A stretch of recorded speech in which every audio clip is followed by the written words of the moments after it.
Welcome back, Clashers. Ryotin CCG bring you a very special deck profile. This is my top 8 Clashground deck that I did use this past Sunday in Vegas. And even to show off, got a flex on them. Got that top 8 promo. This thing is so beautiful. Again, I want to say it was amazing meeting everyone there. I had such a great time. I had such a great time playing this. But without further ado, let's go ahead and get into the deck profile. So a lot of people were playing Torque, but I chose to be different, and I did play Clarity. It is a white, green, black build, and so Clarity was the contender that I did use. Then into the deck profile, we were running 4 copies of Haven Resourceful Helper. It is pretty standard in your white builds. It is a 1 cost, trigger, enter, you draw 1 card, and it has 1/2 on its stats. Next up, I did run a very small black package in here, and the blacks I did run were Death, Agent of Dark. So it did come up some of my games, but again, I think I only used it as an attacker to kind of go for game once. But again, also, if you do draw it and you're opening hand, you have some black to play around with. It is a good card to have against, especially Torque matchup, where they really don't use the portal a lot. So that way, if it's defeated, kind of bounce back to your hands, so you kind of always have something to play. Next up, we were running 3 copies of Amazon Rainforest as one of our Clash grounds that we did use. Clarity and Rainforest works very, very well together. The fact that Clarity can look at the top 2 cards of the deck and put them in top or bottom, and then have a Rainforest where you draw 2. So different pieces that will come up that I can explain later that, if you're have on top, you always have a card to discard where you're not really hindering your play patterns, not hindering your progressive state. So I feel like Rainforest and Clarity are some of the best cards. Downside of it, it does give your opponent time to fish through their deck as well. And then we did main board Central Assistance. I say thank you, Dagan, for this suggestion. This one was added Saturday to the list before the tournament, and I felt like it just worked really, really well in the Torque matchup, or any matchup where if they're playing black, if they have things like Death, or they're trying to rush them down with Havens. Playing Sinister Assistant, get rid of it. But also, again, it was the easiest card to side out to go into my game 2 and then game 3 if I needed it. But Sinister Assistant is in the target class card that costs 1 or less to Oblivion. Very, very powerful for the entire weekend. Next up, we do run 4 copies of Mend. I know a lot of people were very, very surprised this weekend by this card. So Mend is a 2 cost, and target container gains 3 health. So it threw a lot of people off just because, again, Mend was kind of a joke to a lot of people. But being able to heal 3 damage off to kind of offset your opponent with their damage really helped out a lot, especially when you get to that turn 6. Because my curve in my deck is built for 6, but it works better at 8. And I'm able to play, big hitters and also heal off any amount of damage I took the turn before. Kind of bump my health back up. So again, this card helped very, very well with how the build of the deck goes. Next 2 costs we did have was 3 copies of Haven. Hiding in Plain Sight is a card that gains 2 health or draw a card. When you use it with Mend, you're basically getting 5 life. So again, that was another big thing that came up a lot during the tournament, where if everything aligned correctly, I was playing these for 4. Last time I had 4 more cards, 4 more resources to play around with for the turn. So I was gaining 5 health and then dropping a Pestilence for, and then drawing more cards that way. So key card for my deck the entire tournament. Grant Park, Chicago, I do run at 3 copies as well. I will say this is probably the card that did not come up as much during the event because it was a lot of alphas and a lot of rogues. Didn't really run into a lot of Harbinger-based decks, and that's why I kind of did include Grant Park in here. So a lot of decks I played, this would help them out a lot more. So I didn't really see it. I think it came up once in a Torque match, where I did play it just so my cards can survive a boom turn. But I would say, again, this card was sided out a lot just because of my matchups. Then we have 3 copies of Deliverance. And I'm so glad I kept this card in the deck. This is a card I was thinking about cutting from the deck because I kept saying it's not coming up as much. But in my feature match on stream, Deliverance is what saved me because I was able to get rid of those T-bones, get them off the field. Cause again, with there being 4/6, it was kind of hard to really, 5/5. It was really hard to find something to swing into it.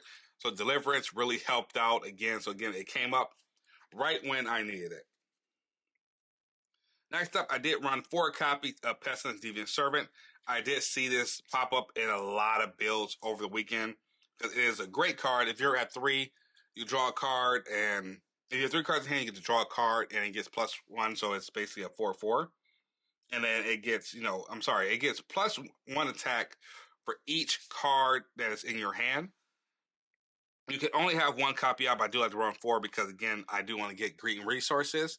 So I am able to get those resources, and if I have 3 cards in hand, draw an extra 1, go to 4. Was very highly played on those turn 4 plays, and it was very dangerous to let your opponent keep this card. Let me keep this out because, again, if you're drawing, playing 1 card, playing a card in your resource, playing 1 card into play, you pretty much have a very nice size hand to go to 4. So you're forcing things to block. I always say it's like a pseudo Deliverance because most times your opponent will block, but if they do attack out before you go into this play, it's really good to hit them for 7 with no blockers. Then we're running 4 copies of Sonoro's Awakened Breaker. It is a 4/3, but on attack it becomes a 5/4, and you do get to draw a card. It's very self-explanatory about why I play this.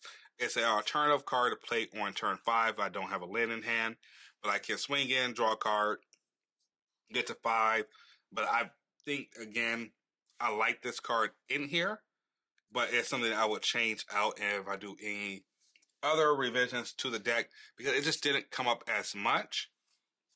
A card that did come up a lot, and this one helped me against Zach Brum's deck, I think I hope I said his name correctly, was Magnate the Tyrant. It is a 5-cost exclusive, and when it comes in, you can destroy a target accessory, and it's 5/3 with flight. So again, it was able to come in very early with the land package to kind of just go over his entire board and just keep swinging for 5 with very high numbers. And even if he does able to destroy or even buff into it, I'm still doing 3. So this card was very, very great against those Torque black red decks of just getting early flyers to kind of go over their board and forcing your opponent to switch into like things like the 2-cost Magnate to get their flight to early block it, but then just following up with things just getting off the board. So this card came up a lot, and even I played a Torque deck that used it was a green, red, blue, and they used Pendulum Armor to kind of stop the Torques from being sent to Oblivion. So again, you just kind of drop this down, get rid of it, swing it to the Torque, swing it to them, and this card did a lot of work throughout the weekend. Now I run 3 copies of Lynn. Lynn is another 5-cost. Again, very, very heavy on the 5 in the deck. That's something I'll probably tweak as I go a little bit more. But I do run the 5-cost Lynn. It is 5/5 with flight. Very self-explanatory. You run that. It's pretty much going to be in there. And then I am running MVP card of the entire deck. 4 copies of Kagan the Dragon. Kagan, again, becomes very searchable with Clarity. It comes in, you send a card to it, you send any Clash card to Oblivion, and it has 5/5 with flight. So a lot of time the joke is once you hit 6, it's just every turn you're rotating between Lynn, you're rotating between Magnet Tyrant, you're rotating between Kagan.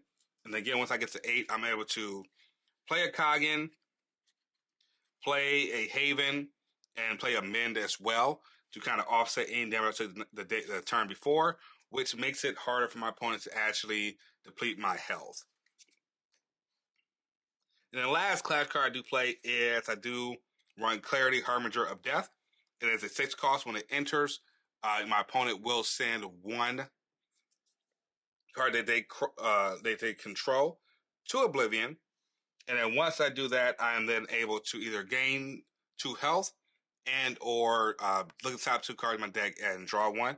I mainly use this to heal the health, which again, in tandem with the cards I have to heal, which is Mend, as well as Haven. A lot of times, again, if I do this skill, that's 2 health there. Haven comes in, it's not 2 health, so I'm gaining back 4 health. And then also, it's really hard to get rid of with Deliverance. So again, and it can't be Sense Oblivion if they drop a Coggin on you. It has to be destroyed with a boom or tapped into. So again, this card came up very, very well. It did win me the game on stream. So I do love the Clarity card in the deck. And then last, for the main deck, we do run 4 copies. Morale Boost. It is the Clash buff for white right now. It's +2/+2, and you draw. Moving on to the sideboard. We did run 3 copies of Ancient Protection. Ancient Protection was put in the deck for, honestly, put in there for Warhorn. I'm glad I put it in there again because I put in armor. Did start dealing, keeping those torques very on the field for a very long time, which made it extremely annoying to play against, to kind of get rid of those torques with things like Sensor Assistance and things like Deliverance. But using Ancient Protection, using Magnet Tyrant, get rid of those armors, and then get rid of the torques really saved me a lot. I did run 4 copies of Pestilence. Pestilence in here for any kind of other Pestilence matchups or Haven matchup. There was a Haven player that did extremely well with playing Haven. I think they went 3-3. So shout out to them for piloting Haven. I was extremely excited to see a Haven, playing. And in fact, they did very, very well in a very heavy torque format. So I do say the Haven player, amazing job. But they played me. I had a counter for it, which was Pestilence. Draw the Pestilence -1/-1 and make it a 0 cost, and then just swing into them. And then last but not least, I did run 3 copies of This Is My World. This Is My World was for the Harbinger matchups. They attack something that's a little bit too big. I could play this, send it back to their hand, clear that out. So This Is My World, they did come up once in it was a torque build, and they did heavily rely on the 4-cost war. So again, when they'll swing into that, they'll tap the tokens, and I know I could beat them next turn. I'll play This Is My World, bounce it back to their hand, and they also have extra resources. Clear the board of all the tokens, and because again, This Is My World turns stuff back. Harbinger cards that are engaged. Again, with that skill, they have to engage the tokens. So again, I'll play this, turn it back, return 2, and then I can go in for again the very next turn. So This Is My World was amazing when having to deal with that Harbinger matchup. But that is the end of the deck profiles. Again, this is what I did play in Vegas. I made top 8. My final record was 4 wins, 1 loss, and 1 draw. Matchups I did play, and I'll have a video for that as well. It'll be coming soon. It's the entire road to Clashground. But the decks I played were Torque, Clarity, and Magnet. That is all I played all weekend. I did play 2 Clarity decks. 1 did beat me. And then I played 1 Magnet on stream. And the rest were Torque builds. And honestly, this deck did extremely well against those Torque builds because I was just able to have them use up all the resources, use up all their Clash buffs to try to deal so much damage.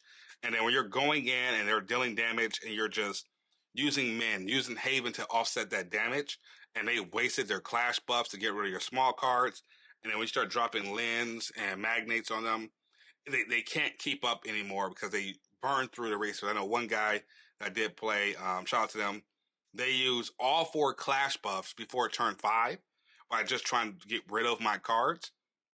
And then they went for 2 Torque, boom combo, which took me from 25 health, I want to say down to maybe 18 or something like that. And I was able to just heal back up, get back to 30, and then just constantly just kept hitting them every single turn with high numbers where they just couldn't defend anymore. But that was a full turn report. This deck list will be in the description down below. And if you made this part of the video, it means you like what I do here. Go ahead and hit that subscribe button. We're always loving and adding more stuff in. We're officially done with Clashground. So we're moving on to the next event, which will be in June. We don't have a location just yet for it, but it's time to get pumped for that. It's time to get pumped for Unrivaled, which comes out literally in less than a month. And also, I know for a fact that the Kickstarter for the comic book just ended. So we have doing so much stuff with Alpha Clash, and I want to see you there on the journey with us. Until next time, this has been Ryotin. I step into the ring, ready for the fight. With a hunger in my eyes, I'm taking flight. I walk with confidence, I wear the crown. on the